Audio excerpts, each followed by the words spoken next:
She's the real dragon queen, the breaker of chains. The other two, they're like her little advisors. Daenerys Targaryen. How can I even begin to explain Daenerys Targaryen? Daenerys Targaryen is flawless. She has 3 dragons, an army of Unsullied, and an army of Dothraki. I heard her hair is insured for 10,000 pieces of gold. I heard she does dragon commercials. In Dorne. Her favourite movie is How to Train Your Dragon. One time, she met Jon Snow in Dragonstone, and he told her she was pretty. One time, she burned me alive. It was awesome. Hello, so if you made it through that embarrassing display of my attempt at an American accent, then thank you, congratulations, both seem appropriate on various levels. But anyway, as you may have gauged, I'm going to talk about Game of Thrones today, and that was just a bit of levity, but I will say, I am Team Danny still through and through. If you named your child Danny or Khaleesi, then own it. We'll talk about this in a second. I have a whole segment about Danny's turn, but you know, I'm still Team Danny. Now, I only started watching Game of Thrones last year, and basically, I adore it. I've watched every episode at least twice. I've listened to a podcast that dissects every episode of Game of Thrones called Binge Mode, which is fantastic, by the way, twice. And I am currently in the middle of reading the books, and yeah, I mean, I've fallen in love with this world, and I knew I would. I'm a real fantasy binge head. Absolutely love Harry Potter, love Aragorn. I mean, even Twilight was cool. Ish. I mean, I was 13 in my defense, but I mean, it's not a terrible story. I think people exaggerate. But anyway, I knew I'd love Game of Thrones. I did.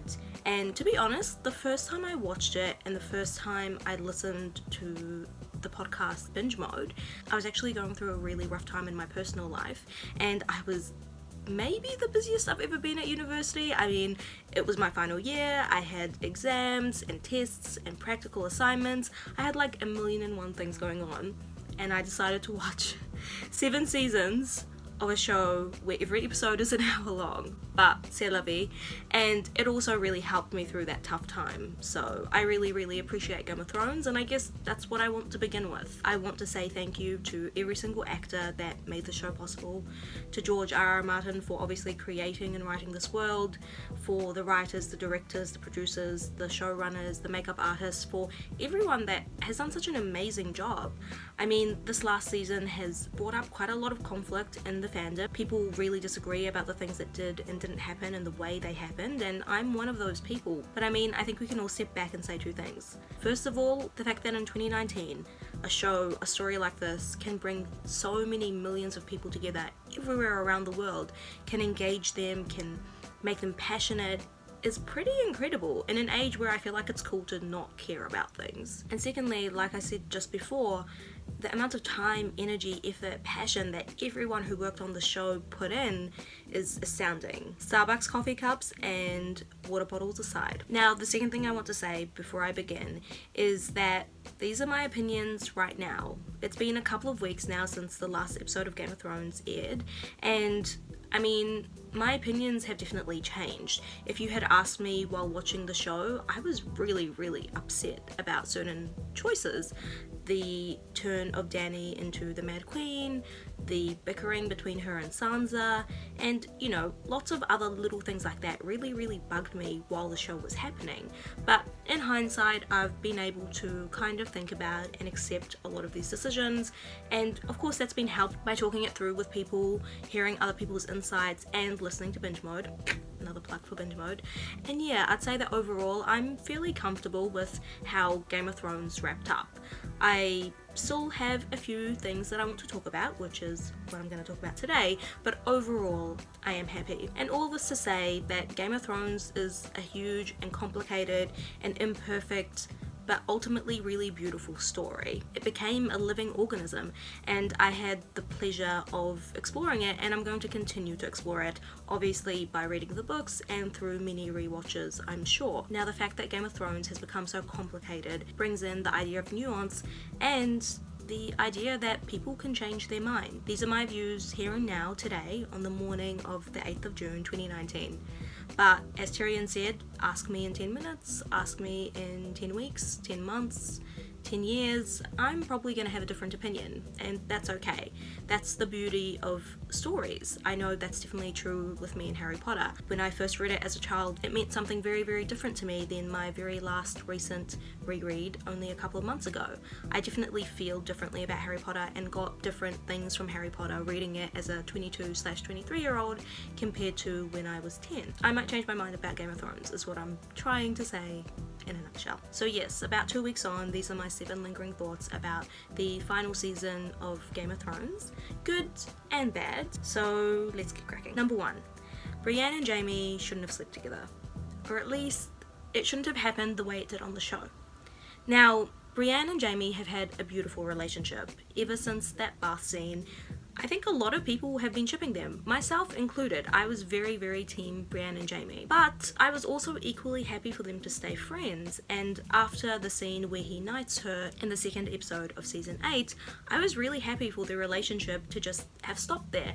And I think that's a really beautiful thing. Like, don't get me wrong, obviously relationships are lovely, but it's also equally lovely and equally important to show really strong friendship between a man and a woman that didn't have to become romantic. So yeah, I think they could have very easily left it there. But what they did instead was have Jaime knock on Brienne's door straight after hearing that she's a virgin, which made me feel fairly uncomfortable, and then sleep with her and then leave her. Like, he didn't even say goodbye. She ran out after him, still in her dressing gown. And don't get me wrong, I don't think there's anything wrong with portraying Brienne being vulnerable. I think it's really cool to show that a woman can be brave and strong and wield a sword, but can also cry about a boy, because that's just what being human is. But again, the way that it went down was just, I didn't like it. Like, we could have achieved the same level of emotion if he just left and they hadn't slept together. And I think that would have been a nicer conclusion to their friendship ultimately. And it would have also sold me a little bit on the fact that the last scene with Brienne is her writing all of Jaime's good deeds down, which was still lovely, and I still really liked Jaime despite the fact that he went back to Cersei and despite the fact that he kind of went backwards. I still really like him, still really appreciate his character. I mean, I think he's one of the most fascinating characters in literature, full stop. But again, if they just stayed friends, it would have made it more believable. I don't know if I'd be able to write like nice things about a boy who broke my heart that way. But then again, maybe Brienne's just a bigger and better person than me, which is completely fine because she's a badass and I love her. But yeah, I think it could have been done better. And I mean, again, even if they did want them to escalate their relationship to a romantic one, they could have done it better. But as you're going to see a theme in my criticism, which, I mean, I think pretty much everyone who's talked about Game of Thrones has said the same thing. They could have pulled all of this off if they'd had more time. Now, I understand why they didn't have the time. I understand why both seasons were cut short. Filming and creating Game of Thrones is a lot of work and a lot of effort and a lot of energy, and it costs a lot of money, but that doesn't take away from the fact that it meant the writing was sloppy at times. And I think this is one of the examples where the writing was sloppy, and it was unfortunate because it didn't destroy. Like I said, I still really like Brienne and Jaime. I still really like their friendship and their relationship, and that scene from episode 2 where he knights her is never gonna leave me, but it could have been done better. Number 2, Danny's Mad Queen arc. Now, I really hated Danny becoming Mad Queen. It was one of the biggest things that bugged me while I was watching the show live, but I've reconciled with some things, and this is one of the things that I have been able to reconcile with.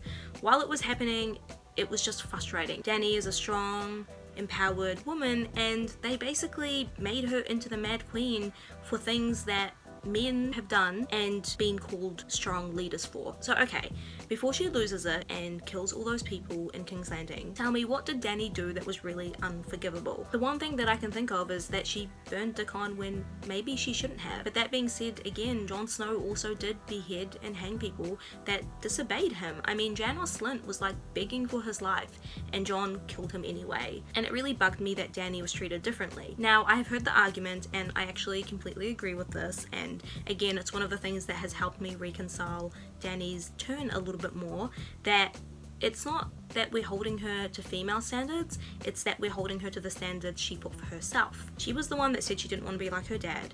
She's the one that said she wanted to break the wheel. Those things aren't breaking the wheel. And I completely agree. But I also do think that there is an element of her just being a woman in this. And I mean, I'm going to talk a little bit more about this in point 4. But yeah, I think it was a shame how it was handled. But like I said, I've reconciled the fact that she became the Mad Queen with the help of listening to other people, hearing people's insights, and also listening to binge mode. And something that people said often was that this was always the way Dany was gonna go. Again, she burned Dickon and his father, she burned all of the masters in Meereen, including ones that, you know, maybe didn't actually agree with slavery, and you know, she has always shown tendencies to be a little bit, excuse the pun, fiery. I still don't think that explains a transition from her in the first, second, and third episode of the last season, literally sacrificing her armies, her life, her dragons, which are her children, to save the people of Winterfell, to save ultimately all of Westeros from the Night King, to her burning innocent children. I think there's a big difference between burning enemies in battle and burning innocent civilians. Now, the second thing that helped me reconcile Dany's Mad Queen turn was the 2 scenes in the final episode, right before Jon kills her. At that stage, I knew she was gonna die. I wasn't sure how or who, although I did have a suspicion it was going to be Jon, but I knew she was going to die, so I had kind of like had the week to accept that and come to terms with that. But the speech that she makes to her Dothraki and Unsullied, the speech that she makes to Jon, really made me think of Grindelwald and Harry Potter and the whole greater good idea. If you're unfamiliar with Harry Potter, well, you should just read it. But basically, Dumbledore and Grindelwald, when they were younger, got caught up in this idea of the greater good, that sometimes it's acceptable to do things that are potentially horrific for the greater good. And that's basically what Dany was saying to Jon. She was saying that, you know, even though the way we're going to get there might not be nice, the end conclusion is going to be good. That also makes me think of dictators just at large. And the thing is with dictators, the thing is with characters like Dany, characters like Grindelwald, is none of them think they're bad people, right? They all justify the things that they do and do not do, even the really, really horrific ones, for the greater good. And it was in that final scene when Dany basically said that it was okay that she killed children, that I accepted that Dany had to die. The final thing that kind of helped me reconcile Dany's Mad Queen turn was the fact that I'm working on a book and I understand how hard it is to write. The reality is, with Game of Thrones, there was no way they were going to end it and make everyone happy. And something that has been talked about already and I have come to completely agree with is that it seems like the directors and the writers decided they wanted Dany to become the Mad Queen and work backwards. That was the ending that they wanted. Does that mean it had to be the ending? Definitely not. If Missandei hadn't died, if Jorah hadn't died, if Jon had just been a little bit more empathetic, you know? Like, I'm not saying you should go back to sleeping with your auntie, but like, this woman has just lost the dragon, which she considers her child, and 2 of her closest friends, is in a strange city where everyone doesn't like her. Like, give the lady a hug. That's all I'm saying, Jon. Give the woman a hug. Like I said, I understand the fact that this is the ending they wanted, and you know, my perfect ending probably would have been Dany and Jon on the throne together. But as Ramsay said, if you think this has a happy ending, you haven't been paying attention. And finally, the last thing I want to say about Dany's Mad Queen arc is basically what I said about Jaime and Brienne. They could have sold me on it better if they had more time and they actually took the time, you know? Dany becoming Mad Queen should have been a whole season in itself, not like an episode and a half. More time would have been cool. Number 3, Bran who? Basically, before the final episode aired, I sat down and thought about who should be king. Now, I knew it wasn't going to be Jon. I didn't want it to be Jon. Jon has never wanted any of this, and I thought it was really appropriate that he went up north. But I wouldn't have said Bran. I would have said Sansa. I would have said Tyrion and Sansa. And that's not to say I don't think Bran is an important and compelling character. I do. But the show just handled him really poorly. We still don't understand what Bran can and can't do, what the limitations of his powers are. We still don't understand what Bran did in episode 3, the Battle of Winterfell. Where did he go? Probably to watch the Avengers.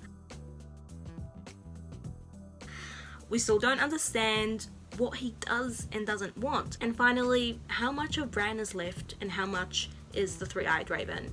I mean, he's continuously said that he's not Bran Stark anymore, that he is the three-eyed raven.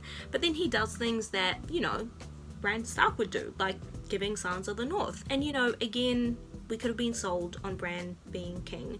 I am in the middle of reading the books, and I really, really love Bran's character. But in the show, he's basically Stannis, and no one thought Stannis would be a good king. We don't know enough about him. I mean, he wasn't in an entire season of the show. Season 5, Brandon Stark just isn't there. And yes, I understand that obviously they can't go back in time and add him to season 5, but they could have explored him a little bit more in the final season. They could have explained his motives, explained his powers, and just told us a bit more about who he is, and then maybe we could have all been convinced that he would have been a good king. But that didn't happen, and even Tyrion's, who has a better story than Brandon Stark, a lot of people, Arya, Sansa, even Edmure, Tyrion himself, you know. But anyway, I think either someone else should have been the leader, or if it had to be Bran, well, there should have been more effort into exploring who he actually is. Number 4, which is going to be my final, like, critique, and then I'm going to get into the positive, really cool stuff.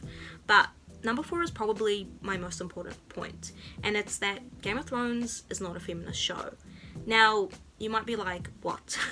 Brienne, Arya, Sansa, even Cersei, and Dany, despite her turn, are all really strong, empowered women. And I'm not denying that, you know, like, they're some of my favourite characters in literature, full stop. But that's not enough. And the way Game of Thrones handled a lot of things, including Ramsay and Sansa's wedding night, which was just, you know, as has been said a lot on the internet already, completely unnecessary and just really uncomfortable, to the fact that they have full female frontal nudity all the time. And that's not to say I have a problem with that. I actually don't mind it at all. You become very quickly desensitized to it. But sometimes the way women's bodies were treated was just very, very careless, and I didn't love it. And I've kind of talked about it a little bit in my point about Dany, but even the way they handled Dany's Mad Queen arc, yes, some of it was not about gender, but I think some of it was about gender, you know? It's the same rhetoric again and again. A woman who stands up in a boardroom and makes a point that people disagree with is bossy and unreasonable. A man who does it is assertive and taking charge and is commended for doing those very same things. So yeah, disappointing. But probably the biggest disappointment for me was when, you know, just out of curiosity, I did a bit of Googling to find out who were the directors and writers for Game of Thrones, and found that, spoiler, the vast majority of them were men. Out of the 73 episodes of Game of Thrones that have aired, there were 2 female writers, Jane Epsonson and Vanessa Taylor. They combined wrote 4 episodes, and Michelle McLaren was the only female director who directed 4 episodes. In season 8, not a single female writer or female director, and that's disappointing. That is the epitome of the glass ceiling, and it's also, I'd argue, one of the reasons why Game of Thrones did make missteps during their 8 seasons in how they treated female characters. Even though, don't get me wrong, they also did lots and lots of brilliant things, like, again, Brienne being knighted, beautiful. But there were also mistakes made, and in my opinion, that is exactly the result of that. When you don't have people at the table that are representative of your audience, representative of your characters, representative of the world, you're going to handle those characters poorly. If there had been more women on the table, maybe one of them would have said something about the first night between Ramsay and Sansa. And, you know, maybe one of them did say something. Maybe people did actually voice concerns about them. But if there had been more women at the table, maybe they would have actually been heard, and we would have avoided this pretty unpleasant, pretty triggering scene for a lot of people. Ultimately, this comes back to representation. We need to have better representation for everything, whether it be the governments that run our countries or the TV shows that we grow to love so much. So yeah, disappointing, not surprising considering the way Hollywood is, but definitely something I think more people should be talking about. I mean, I think all of the points that I've said before, I've heard a lot of people talk about this already, but this point specifically is probably the most important thing I'm going to say in this entire video. And why aren't more people talking about it?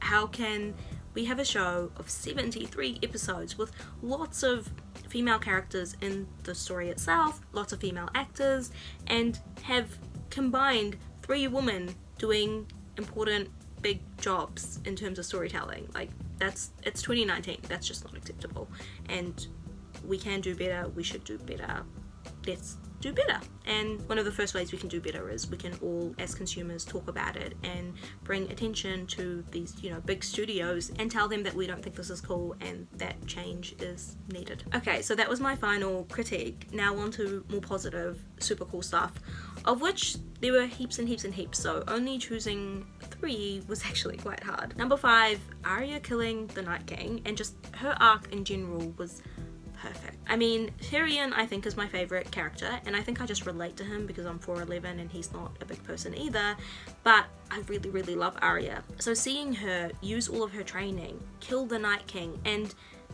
I mean, some people might have seen it coming, but I think a lot of people thought Jon was going to have some sort of duel, and potentially he was the one that was going to kill the Night King. And instead, Jon was, I love him, but he was just running around like a headless chicken for the vast majority of that episode, while Arya was getting stuff done. And you were following her through the library, following her with the Hound, and then that final kill, how she drops the dagger from one hand to the other and then stabs him. Perfect.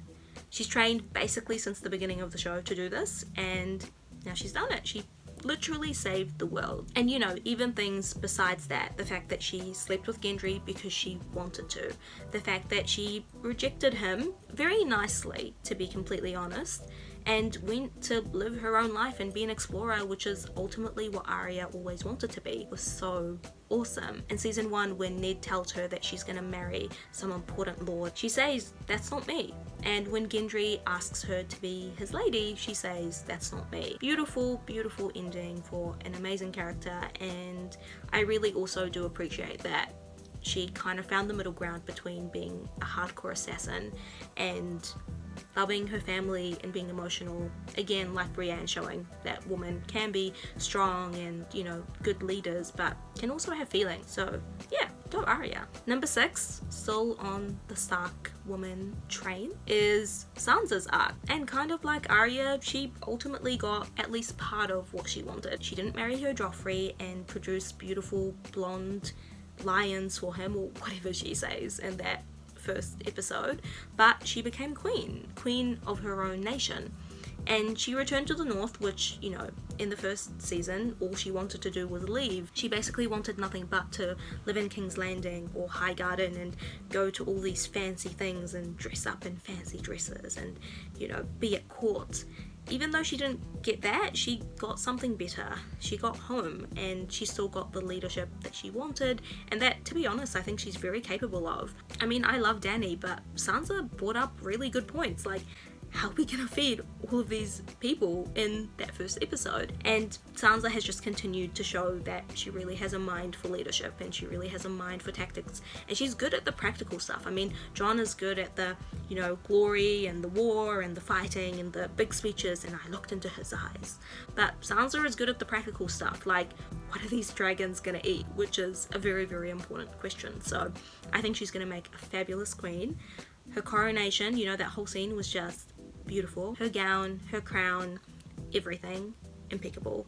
I would have equally loved it if she was King of Westeros. I think that would have been perfect, but I'm also very happy with her being Queen of the North, so yeah, go Sansa. Last but not least, number 7. I thought this last season of Game of Thrones was visually stunning, and I also thought the music was absolutely beautiful. The scene in the Battle of Winterfell where the dragons are flying above the clouds, the scene in the final episode where Drogon is coming up behind Dany and his wings become hers, the scene where the Iron Throne is melted, the scene where Arya gets on that white horse and rides off in the second to last episode. Perfect. And again, the music, the scene where Arya kills the Night King, the final montage, amazing. I said it at the beginning, and I'm gonna say it again because I think it's a really nice thing to end on. The people that worked on Game of Thrones, every single one of them deserve a Grammy. They did spectacularly. And like Jon, I might know nothing, but I do know this. We're gonna keep talking about Game of Thrones for a long, long time, and it's because of the hard work of all of these people. So yeah, I just wanted to finish off with that happy note. I hope you enjoyed it. I hope you appreciated my terrible, at times, American accent. So yeah, if you want to talk about Game of Thrones, hit me up. Listen to Binge Mode. Just one final plug. And yeah, I guess my watch has now ended. Or at least for now. Bye. So my flatmate just told me about this person who got a piece of insulation in his eye and has had it in his eye for 3 days. And she asked me what he thought he should do. She was like, yeah, his eye's itchy and sore. And I was like, see an optometrist or go to the hospital.